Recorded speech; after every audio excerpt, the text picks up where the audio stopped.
get just choked up just thinking about how terrifying it was. And so I found myself at the age of 41, like just feeling like a complete failure.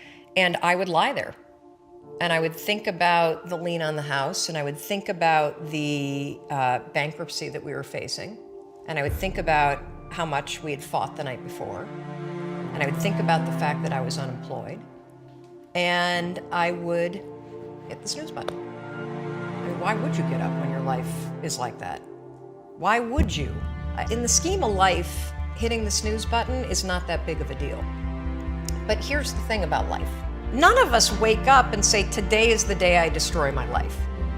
What we do is we kind of check out because it feels overwhelming. Or we check out because we're afraid. Or we check out because we start listening to self-doubt. And then we make these teeny tiny decisions all day long.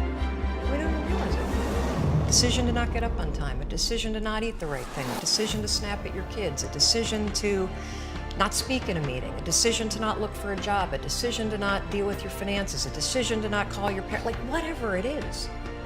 All day long, these tiny decisions that take you so far off track. And then you wake up like I did and you look at your life and you think, how the hell did I get here? And I was about to turn off the TV, and there on the TV, there was this rocket launching, and I thought, oh my gosh, that is it. I am gonna launch myself out of bed like a rocket ship, like NASA, right here, had launched me out of that bed. And I'm gonna move so fast that I don't think. I'm gonna beat my brain. The next morning, the alarm goes off, and I pretended NASA was there. It's the stupidest story. I literally went 5, 4, 3, 2, 1. I counted out loud, and then I stood up. And I'll never forget standing there in my bedroom. It was dark, it was cold, it was winter in Boston. And for the first time in 3 months, I had beaten my habit of hitting the snooze button. I couldn't believe it, and I thought, wait a minute. Counting backwards? That is the dumbest thing I've ever heard in my entire life. Well, the next morning I used it again and it worked. The next morning I used it again and it worked. The next morning I used it again and it worked. And then I started to notice something really interesting. You have about a 5-second window in which you can move from idea to action before your brain kicks into full gear and sabotages any change in behavior. Because remember, your brain is wired to stop you from doing things that are uncomfortable or uncertain or scary. It's your job to learn how to move from those ideas that could change everything into acting on them in the smallest moment. Because I went from getting up on time and waking up on time to shaking up my entire life. Because when you understand the power of a 5-second decision, and you understand that you always have a choice to go from autopilot to decision maker, everything in your life will change.